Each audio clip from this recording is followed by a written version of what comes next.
Welcome to the Referrals Podcast, the show designed to help everyone from the solopreneur to the Fortune 500 company win the referral game.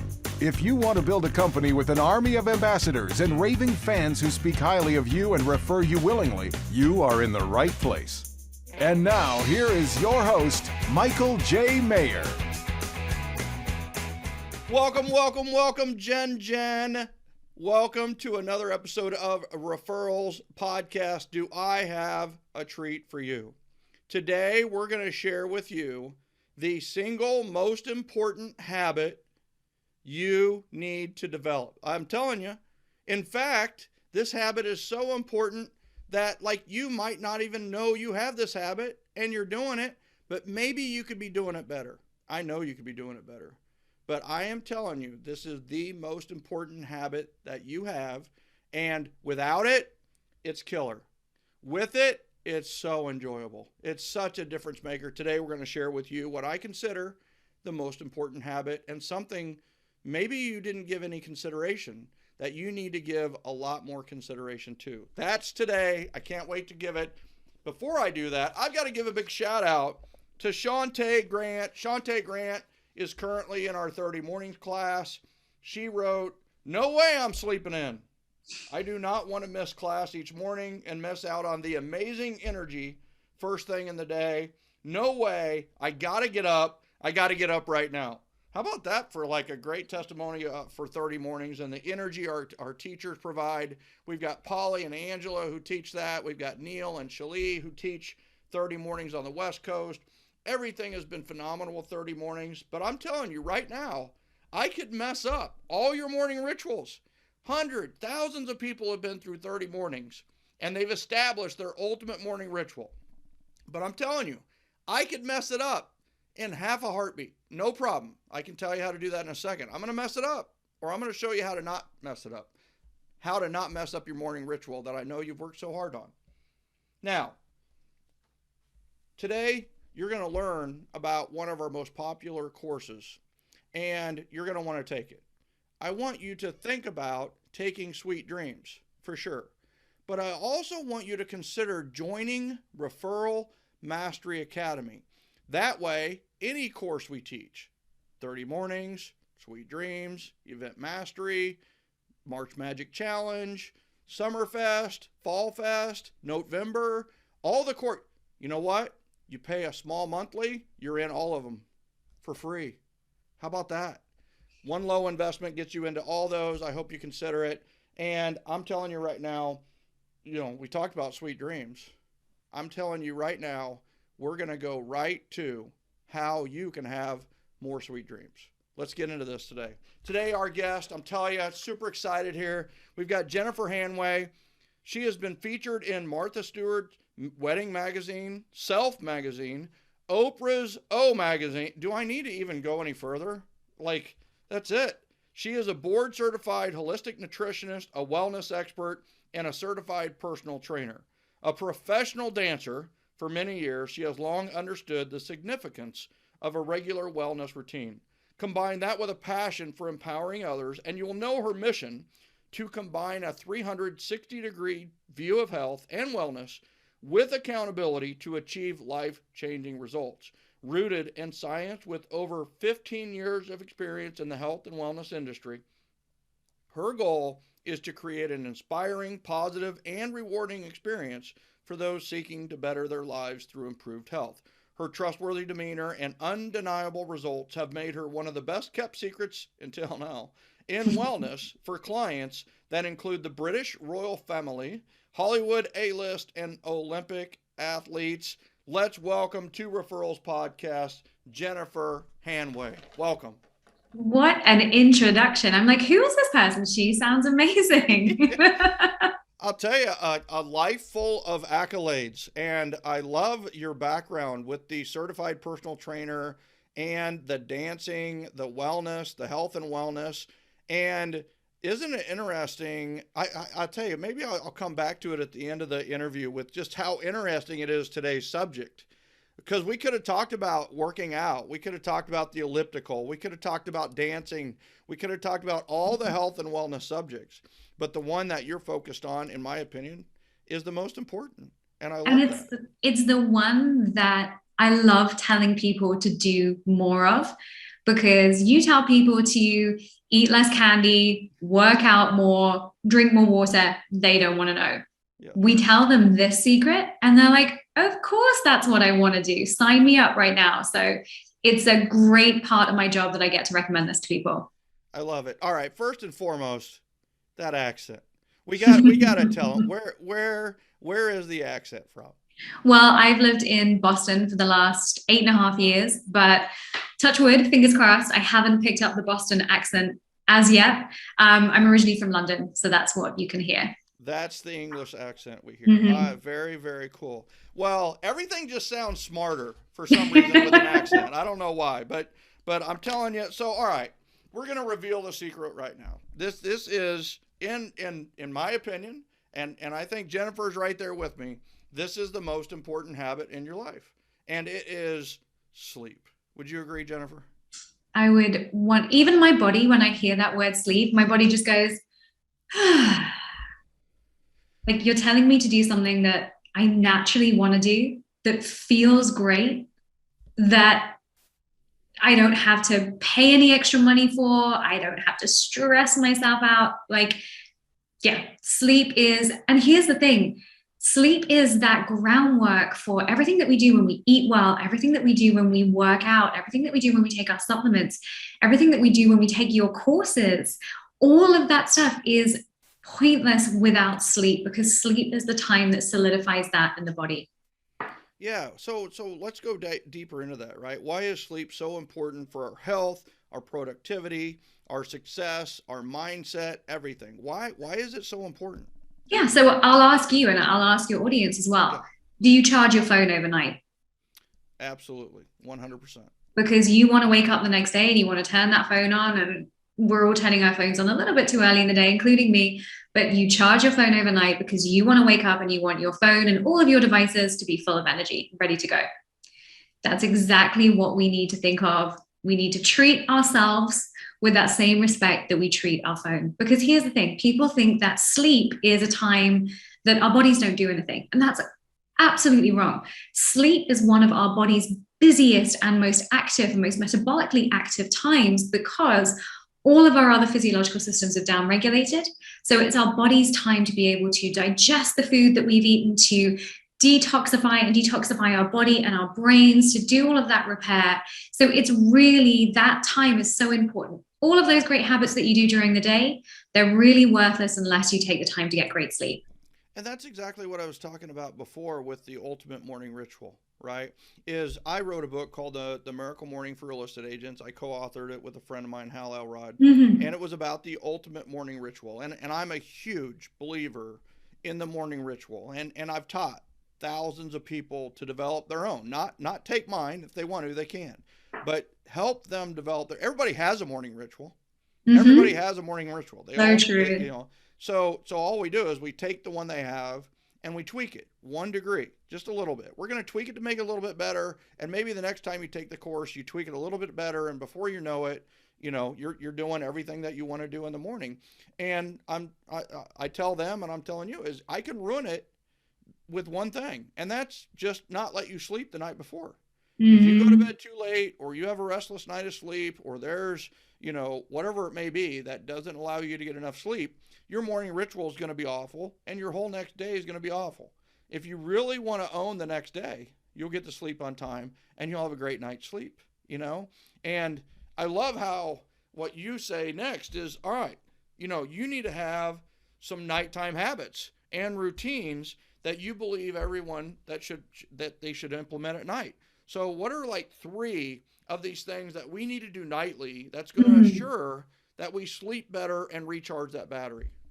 I think one of the things to even just to jump back a step and to think about it, and it can be, luckily we have moved on from the sleep when you're dead kind of mentality, but I think high achievers like yourself, like your audience, can find it so challenging to think, I'm going to waste 8 hours sleeping. We've all been there. I ask people to think of your nighttime, your sleep time, that 8 hours is not making up for anything that happened the day before. That's your pre-morning. So your sleep is part of that morning routine. Your sleep is your pre-morning. How can I use these 8 hours at night to be the best version of myself for when I wake up or when I jump into my miracle morning? Love it. So even just switching that, if you struggle to think sleep is wasted time, I've got so much to do, think of sleep as a prep for the next day. I think that's really, really important. And then 3 things that I would say in terms of keeping those nightly rituals. And I know that you guys have the sweet dreams, which I'm so about building rituals and schedules, because then you get to a point where you almost can't do it. Once you've done it for a while, it becomes less of a habit and more ingrained in yourself. So I love that you guys have that. And what I would say is to think of this in a more holistic way. So I love to tell my clients and my audience, think about what you're eating in the evenings, and let's just try and finish eating a little bit earlier. So ideally 2 or 3 hours before we go to bed. We hear a lot in the wellness world about intermittent fasting. Personally, I don't think we necessarily need to be intermittent fasting, but we do need to be leaving 12 hours between finishing our evening meal, starting our breakfast. Wow. Because what that's going to do is that's going to help your body absorb and use all of those wonderful nutrients that you're putting in.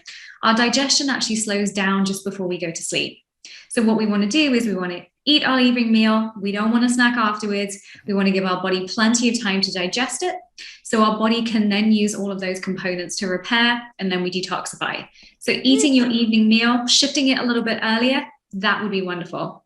That's a pearl right off the bat. That is such a good advice. Now, is there an okay snack? Because I'm going to tell you, my family's going to ask me, and especially my 13-year-old son, right, who's basically, my nickname for him is Fire, because he devours everything, right?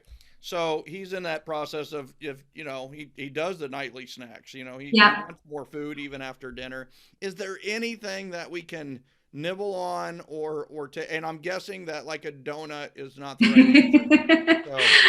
I mean, to have the metabolism of a 13-year-old boy, right? They literally, they can just look at a pizza and they inhale it and it goes into their legs and forget about it. And the rest of us burn up his energy. Right. And the rest of us looks at a piece of pizza and we just put on 5 pounds. So for your 13-year-old son, it's a very different scenario than for us. And teenagers have a very, very different circadian rhythm as adults. So what's really challenging for teenagers is that actually their circadian rhythm actually wants them to stay up later and sleep in later. Problem is, schools are not recognizing that. The schools have them in, goodness me, if they're in sports, they can be in the gym at 6, 7 a.m. in the morning. And these poor kids are trying to get to sleep early and they can't because their body clock's not set to that. Anyway, now, that's interesting. That's interesting research. If you're okay with interview sharing where that research is, I love that. And I also coach football, and one of the things we went away from a couple of years ago was morning workouts. So all the workouts are after school, right? So the kids could sleep in more and get more sleep. Yes. And this gives more justification to that to the parents and why we do that and all that. I absolutely love that. So it's all right. So back to snacking, because I know I gotta have this answer, right? Yeah. So what's a good nightly for your 13-year-old? Right. He's fine. He gets a free pass. Oh, geez. I'm gonna love to hear that. Don't tell him I said that. For us, what we really want to think about is that if we are going to have something in the evening, try and keep it as close to dinner as we can. Okay. The reason being is so that we're getting that nice 12-hour gap in between finishing dinner and starting breakfast. If we are going to have something to nibble on after dinner, what I'd say, dark chocolate and dark chocolate covered almonds. Oh, are you kidding? You are here to make people happy. There we go, right? Chocolate is actually covered almonds. There we go. So I'm telling you to sleep and eat chocolate. Oh my God. That's it. And I'll just tell you to sleep more and eat candy. I'll tell you. Okay. Everybody here is now subscribing to your Instagram. I'm telling you, it's great. So, let's just one is the eating, right? I have to tell you, I love that. That's a unique take on all of it, and it makes a ton of sense. I love it. And it's, people are out there, doing these 16-hour fasts and 18-hour fasts and 24-hour fasts and being miserable and cranky.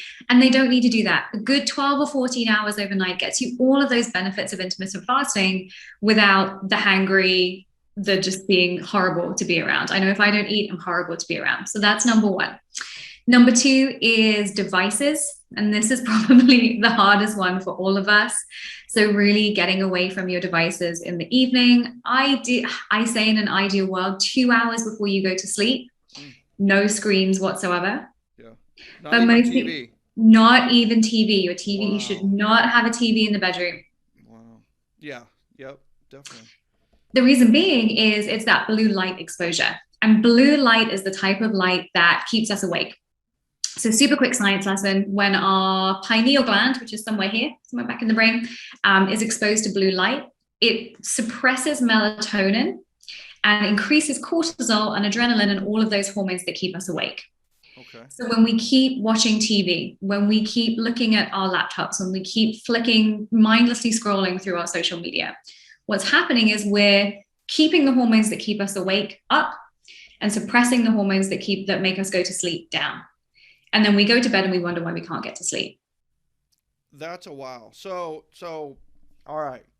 So we don't want the blue light because it triggers I want to make sure I get this right. Make sure the listeners hear it, right? Sure. Because, yeah, this is important. So, okay. So blue light is going to activate your pineal gland in the brain, somewhere in here. Yeah. Okay. Like that third eye area. Third eye. Something like that. Yeah. Don't take that as gospel where that is. Okay. And then what that does is that suppresses melatonin. And melatonin is our sleep hormone. Okay. So it's basically when we expose ourselves to light, we're telling our body it's still time to be awake. Don't produce those hormones that make us feel relaxed and sleepy. And so we will we'll be on our devices, we'll close our laptops. We'll switch to our phone, we'll scroll on our phone, we'll watch TV, we'll switch off the TV, turn off the light and wonder why we can't get to sleep. And it's because we've just been telling our body it's time to stay awake. Yeah, I love that. And also justification, we've kind of mixed in some of the parenting and kid talk too with everything that we're talking about. When I was teaching, I taught back in 97, 98, 99, 2000. And the research even then was don't put a TV in a kid's room. They actually did studies on the kids who had TVs in the room versus the kids who didn't have TV. And the ones who didn't have the TVs performed better on a regular basis. And basically it's like my son, he's like, I want a TV in my room. I want a TV. And it's like, you will never have a TV in your room until you go to college. So, we're not gonna get you one just for that one reason. So, and he gets all A's. So it's like, something's working. And so, we should be doing the same thing. If we're spending all of this time and energy and emotion on bettering ourselves through education and courses and listening to podcasts such as this, but then we're going to bed and watching 6 episodes of The Walking Dead. Like it's all I had a client who was like, I find it really difficult when I go to sleep. I keep having these really bad, vivid dreams. And I was asking them about their sleep routine and they fall asleep with The Walking Dead on in the background. Wow. It doesn't take an expert to figure that one out. It is weird that on your 2 notes real quick is, The Walking Dead's going to lead to nightmares, right? Or whatever you watch. But I can't eat, I'm not very good at eating pasta for dinner. Especially one meal, lasagna, seems to trigger really weird dreams and just kind of like weird dreams. I don't know what it is in lasagna that does that, but it is interesting. Like right now we're talking about 2 things that really affect your sleep, and it doesn't have to do with stress or your day or anything. These are 100% controllable. So you control what you eat, you control, your screen time. Yeah. I love it. Yeah. And then the third thing I would say, and I know that your audience does a lot of this as well, is a nighttime ritual, a bedtime ritual, a shutting down ritual. And I think that your Sweet Dreams program has some elements of this. And again, I would say, let's think about holistically, how can we do this? So that end of the day routine, that shutting down of the computer, that leaving your workspace. But then also for me, it's, especially as we're all kind of working from home and, this is my office, but it used to be our dining room. That way is the hallway. That way is the kitchen. And it's when am I at work and when am I at home? So I would say to start thinking about that switch off ritual. And it doesn't have to be complicated. I am not someone who meditates for hours, I don't have time and it doesn't suit me. Yeah. But when I finish work, I change my clothes. When I finish work, I have a certain cup of herbal tea. When I'm at work, there's certain podcasts and music that I'll listen to. When I'm off the clock, that's when I can listen to my true crime podcasts. And then as the evening goes on, it's being very cognizant of finishing dinner, setting up breakfast for the next day, making the coffee machine, setting the coffee machine, going up to bed, wash my face, clean my teeth, read my book, go to sleep. And it is like clockwork. And my body knows, it's a signal to my body to start to wind down. So when I get into bed and I start to read, it's almost frustrating because my body's like, well, I know it's time to sleep. So it's really building those rituals and routines into your evening. Well, and of course I love that. The other thing that having a ritual does is it makes you sleep more peacefully because you're in the routine. It's a comfort factor. It's settling to get into the routine, and actually your brain starts to process like it's sleeping as soon as you go into your nighttime routine. 100%. So you're getting an extra maybe hour or two of benefit even before you're getting there. And, it's just a great time to download. It's like, when does your phone do its backup, right? It does the backup overnight too. So it recharges the battery, it does its backup, and boom, the next day you're ready to go. So I love that. And this you were talking about the coffee machine that triggered something for me today. So I ran something called a fire session recently, which was focus, immerse, recuperate, evaluate. Fire session it's deeply immersive implementation, basically. And mine today was a workout, and that was the thing I did with them too, is I did a workout, and I told them on the line, it was like, I had like 3.5 cups of coffee today. I got none of the energy and all the irritability, right? Yes. I got all the worst effects of the coffee without the energy boost. And I have to tell you, I think it was because of the night before. I think it was just maybe a little bit of a restless sleep. I didn't get enough sleep. And the other thing that I was thinking about is, you know what? I think it was also dehydration. And the fact that, that's the thing about, I always drink a glass of water before I drink a cup of coffee. Right. And I had kind of a rough night of sleep. So when I got up, I not only made the water, I made the coffee at the same time. So I didn't let the water necessarily do its effect. Yeah. And here I am being, dehydrating myself while trying to hydrate at the same time. and it just didn't work. So I was just irritable. Now, there are people who drink coffee at 6 o'clock at night, 7 o'clock at night, or whatever. So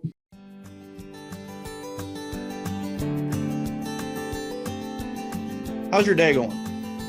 Your day going pretty good? Day going pretty bad? I can tell you right now that I can mess up your day with just one thing, and that is by messing up your night's sleep. Well, what's the key to getting a good night's sleep? Well, it's a nightly ritual. I'm not going to just give you one nightly ritual. I'm going to give you two. I'm going to give you a Sunday night ritual. I'm also going to give you a nightly ritual. And in Sweet Dreams, I'm going to be teaching this 30 minutes an evening. Some people will call this a productivity class. Some people will call it a health class or a wellness class or a life skill class or a habits class or a rituals class. This combination of rituals changed my life.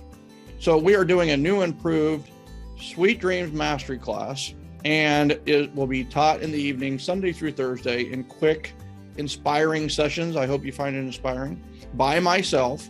Seats are limited, and you will now be able to unlock the power of amazing sleep, proactive planning, and healthy habits that will lead to more income, better relationships, and a happier life. Join us in Sweet Dreams. This is an intimate class setting, but I encourage you to go to 30evenings.com right now. That is 30evenings.com. Can you change your life in 30 evenings? Yes, you can. You know, how late in the day is too late for a cup of coffee? All right. So here's the first thing. So when I start working with clients, one of the first things that they say to me is, are you going to take my coffee away from me? And the answer is no. And I already know that you're the most popular coach in America. Most like of the time it's no. Chocolate almond, baby. It's like, there we go. Yeah. Tell your teenagers not to watch TV. That's right. So 95% of my clients, coffee is fine here, but there are some caveats. So the type of coffee is super important. So here's the thing. Coffee for most Americans is the number one source of antioxidants in their diet. Not vegetables, not fruit, but coffee. Okay. So what we want to make sure we're doing is having an organic coffee that is low acid. Wait, organic coffee that is what? Organic and low acid. Low acid. Does that exist? It does. Am I now allowed to mention brands or not? I'm not sponsored by them. You know what? I want to know it anyway. So okay. And we'll get them as a sponsor for the show, right? The next 30 seconds is sponsored by a company called Pure Roast. Purroast.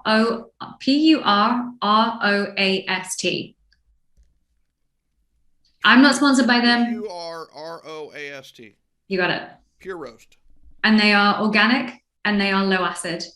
And it's also the best tasting coffee you can get, because I drink my coffee black. Yeah, me too. Nothing else in there. Yep. I travel with this coffee. I'm heading to London next week, taking it to London with me. Like, I cannot live without this coffee.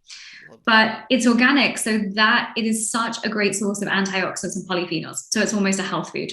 Okay, so the type of coffee. Then, of course, we're not going to put our 2% in our milk in it. We're just going to drink it nice and black.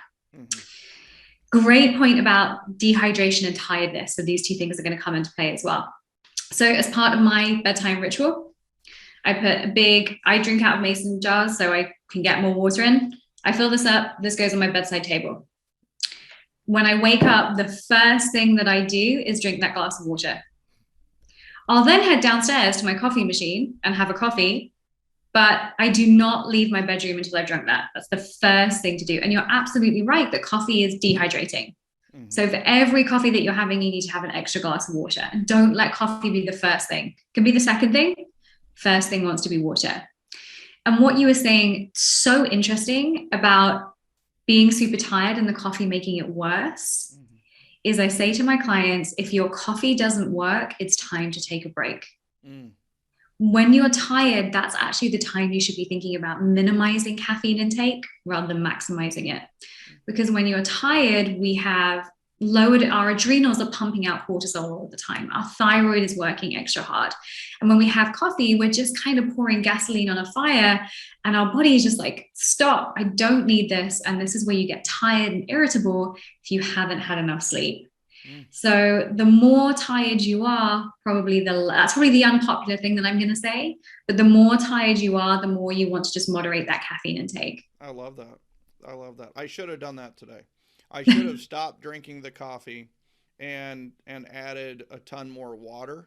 And what's so funny is I had that intuition. I had that instinct to do that. And I have the habit of drinking 2 or 3 cups of coffee. So I just kept with it. But I kept thinking, oh, you know what? I should go to the garage and grab a cold water. And then I have this sparkling ice water that it's like basically it's flavored water. And it's just like, so, and I kept thinking, go get one of those, and you get busy and I didn't do it, but it was my instincts were right, where it's just like, I need to load up and hydrate and rehydrate instead of dehydrating myself. You know? And, I work out, and I've been working out extra hard lately because I've got some big goals and big things that I'm doing. And it's, I'm sweating even more, working even more, so taxing the body even more. So it needs more water, not more coffee. So, I love that. I think that's fantastic, and great advice around the coffee. And I did write down the pure roast, and definitely going to try that. I am going to take tomorrow off from the coffee, though. I'm Good going for to you. take it Yeah. off. And I'll Taking, probably have withdrawals and call you and just like, I hate you. You're the worst. I Take my lied. coffee You're away. horrible. Yeah, quit it. Where are the chocolate almonds advice? I want that advice. That's the good advice. Yeah, yeah. All right. So do you here? You know, you're a wellness expert, right? I mean, and so supplements are a big part of any conversation around Yeah. any of this, right? I mean, weightlifting and working out, and of course, then you get into the Advils and the Advil PMs and the Tylenol PMs and that kind of thing. Is there a supplement for people who have trouble falling asleep or staying asleep at night that you would recommend? Yeah, it's interesting. Supplements are definitely not where I would start in terms of this. And let's just back up a second. And Advil and Aleve, they are not supplements. So let's just back up and then take those out of that. But you're absolutely right, is that people will go to things like the NyQuil and the antihistamines because they make them feel drowsy. So that's definitely not what we want to do. But supplements are really the end of the journey rather than the beginning. So really what we want to make sure is that, are we having that great morning routine? Are we having our water? Are we having a caffeine curfew as early as possible? I actually stopped drinking coffee around 9:30 in the morning. So really early caffeine curfew. Are we working out? Are we managing our stress levels throughout the day? Are we getting some daylight? And then only then would I think about doing some supplementation. And when I look at supplementation, actually, I have the moniker test, don't guess. So I really, if you were going to come to me and you would say, Jenny, do you know what? I've got some really bad sleep issues.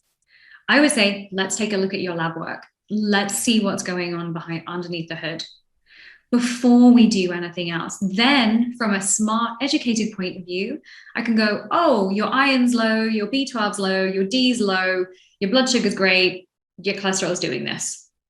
Then I have a basis to go, okay, it's safe to add in this supplement or that supplement.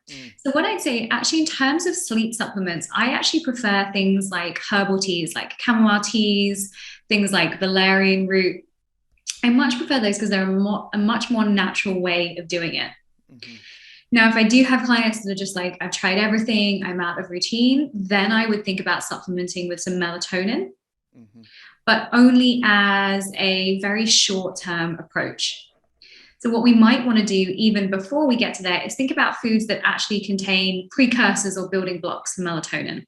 So foods like dark chocolate, almonds, you know where I'm going with this one, dark cherries, sour cherries, and things like turkey. So it's really interesting that we all feel sleepy after Thanksgiving. That's because turkey has some amino acids in there that actually our body uses to make our sleep hormones. Tryptophan? Yes, exactly. Yeah, so that is one of the precursors, the building blocks for melatonin. Okay. So we might want to think about, what am I eating in the diet? Then we might want to think about supplementation. And then if we are using something like melatonin, we don't want to be taking melatonin all of the time because it works on a negative feedback loop. So I had a client, CEO for a corporation, and he was like, well, I've taken melatonin for the last 2 years. Right, exactly. Let's take our multivitamin for 2 years. Let's not take melatonin for 2 years. Yeah. And what that did was that because his brain could sense that there was melatonin in his body stopped making its own melatonin. So melatonin, short term, need to get back on track. I'm traveling to the UK next week. I'll probably take some melatonin with me just so I can sleep on the flight and then get into a sleep routine there. But it needs to be short and sharp. But think diet first, think stress management, think all of those things before you think supplements. Try everything else first before you have to supplement. And if you're going to do it, see a doctor or have your blood work done and see what come and see me before. Yeah, I love that.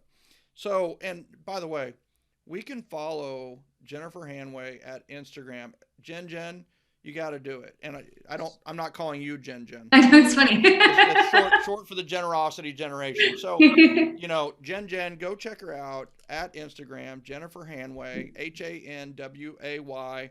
If you're watching this on YouTube, her name is underneath her picture here. But I love this. This is such a great subject and so timely. And I have researched sleep for about 10 years now. Have had some issues with sleep over the years. High driver, couple businesses, lots of things, high leverage, very quick, high risk. And I always had this sense of there's got to be a better way. And I just studied and studied. And I want you to know something is that even with all my research, like the 3 points you brought up were just so spot on and additional to like what I've seen out there with the eating, with the 12-hour cycle. I absolutely love that. Now the devices, I knew that, but I didn't know maybe how it was triggered within the brain. I knew it did trigger the brain, not as specific as what you described. And, the nighttime ritual, I'm a huge fan of, but I like what you said is that you just told me your nighttime ritual. It wasn't some, super contrived, like trying to sell me a product. It was what you did. It was you. This is what I do. Get ready for breakfast. You get the coffee maker ready to go. You brush your teeth. You get ready for bed. You put the water next to your bed. And you read a little bit, and then you pass out. And that's it. Yeah, that is a nighttime ritual. That's doable. People need to realize that's a nightly ritual. Yeah. Just what we need to do is have some awareness around we have a nightly ritual. Can we maybe improve it a little bit? And maybe the way that our listeners improve it one little way is the dim time or the device time, turning the devices off. Just start tonight 30 minutes early. Yeah. Then you want to go to bed. If you're going to go to bed at 11, 10:30, turn everything off. Turn the TV off. And then maybe in a week you try to go to 10 p.m. with turning it off. And I love that. And then the water next to the table. You would love our 30 mornings program. I'm just saying, one of the first things we talk about is the room temperature water. Squeeze a little lemon in there in the morning. Love it. Drink that before you fire everything up. Right? Yeah. And the health benefits are so the voluminous statistics and reports that is just on lemon water in the morning is unbelievable. The key here, though, you can't drink the lemon water and the coffee at the same time. Got to give that lemon water a chance to work. So I'm going to give you a little hack for your lemon water as well. Oh, I love it. So I'm going to say put a little bit of Himalayan salt in your lemon water. Himalayan salt, that's which also tastes fantastic. Which also tastes fantastic. I'm not telling you to do anything terrible. So the Himalayan salt is a really, really great source of electrolytes. Okay.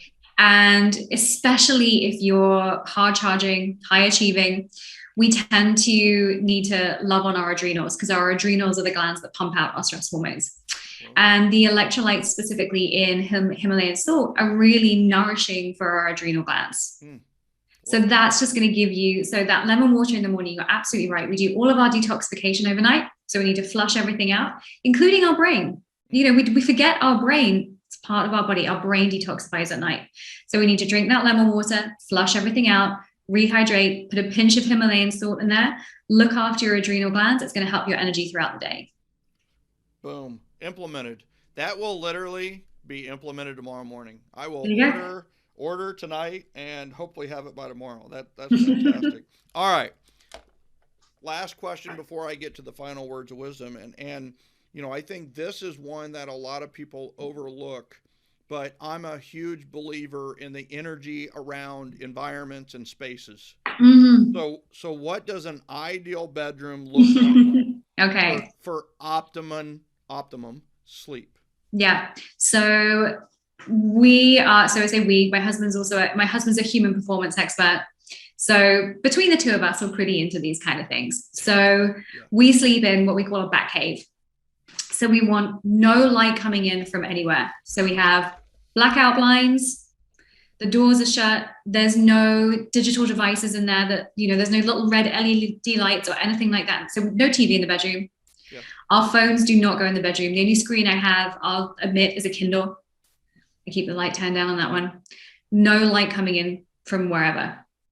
We have eye masks, so no light, eye masks, earplugs, and then temperature is a really important one as well. So we have something that works the opposite way from an electric blanket. We have something that actually runs cool water underneath our bottom sheet. So our bed is cold, because the cold room helps you get in a deeper sleep, and it helps your sleep become more restorative. And then my husband, he's part werewolf, so he doesn't sleep with any covers or anything. I sleep with a weighted blanket, and we take our sleep so seriously. What is the cool water blanket? So it's called it's called a chili pad. Chill pad? Chili, CHILIPAD, chili pad. Very cool. Chili pad. And that goes, and what I love about that is it goes under our whole bedroom, our whole bed, and we can change different sides. So I obviously have mine switched on in the summer. We're in the middle of winter in Boston right now, so it's not needed. But my husband's, we have a window open. We sleep with our window open. Yeah. In the summer we sleep with our aircon on. But that body temperature, keeping your body temperature low, gets you in a deeper sleep, and it means that you're going to repair and restore a lot more when you're asleep as well. What temperature is your room? Oh my goodness, ours is probably, we have ours in the 50s, but people can get away with it in the 60s. Yeah. Like we like it cold in there. Yeah, that's freezing. So I have to tell you, in Sweet Dreams, yeah, we get people to try to get it in the 60s. Yeah. And they fight the 60s. But we have people that are in the low 60s. Yeah. Right. Once you get used to it, your body craves it. Like once you get used to it and you stay somewhere, like if you're in a hotel where the air conditioning isn't on or whatever, you're just like, I don't know how I'm going to sleep. Like once you get used to sleeping in that cool room. And the reason being is that because that's what our bodies are supposed to do. So back in Paleolithic times when we were sleeping outside, obviously sun goes down, it gets cooler. We're meant to sleep in cool temperatures. And then what we want to do as part of our morning routine is get warm and get light, because it simulates that daytime. So we just do the opposite of what we did at night in the morning to get our body ready for the day. So I have nodded my head, yeah, probably as much during this podcast as any podcast, because everything you're saying is so aligned with the 10 years of research that I've done on sleep and getting good sleep and body repair and everything else. Mm-hmm. It's just like, I absolutely love it. Do you have a weighted blanket company that you... You know what? I did a ton of research and I ended up buying one that was like $35 from Amazon, and I love it. I love it. I think you can spend so much money on these things. Like they can go up into the hundreds of dollars. And I was like, let me just get one and try it and see if I like it. And I bought one $35 from Amazon, and it's great. Good stuff. So Jennifer Hanway at Instagram is the place you need to go right now to follow her and get more tips. And it really... it's like she's a performance hacker.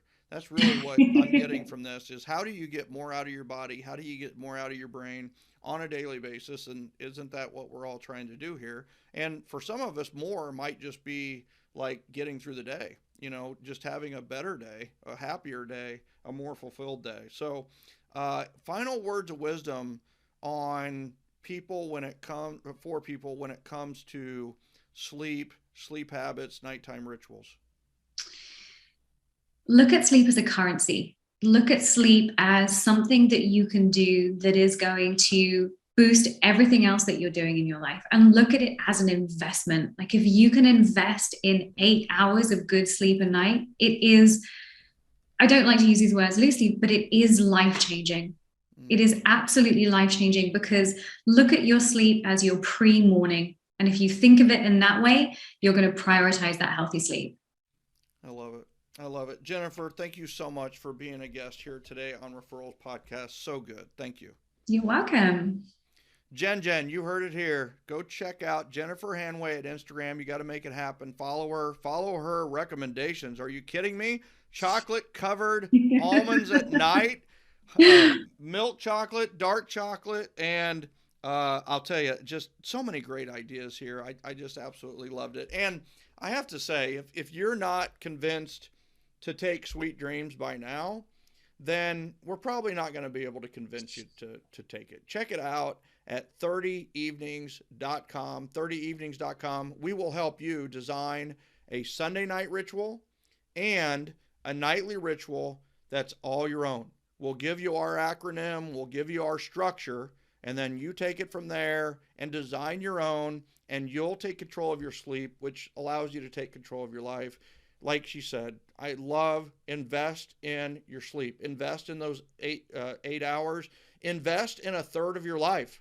This is a third of your life. Shouldn't you master the 8 hours of sleep so that you can do better with the other hours of your sleep? It just makes sense to me. Hopefully it makes sense to you as well. And ladies and gentlemen, Jen, I appreciate you so much. 250,000 downloads. Are you kidding me? Just amazing what you guys have done. Thank you for sharing it. Thank you for rating it. Thank you for reviewing it. Thank you so much for tuning into the Referrals podcast each and every time. And we'll see you next time on Referrals Podcast.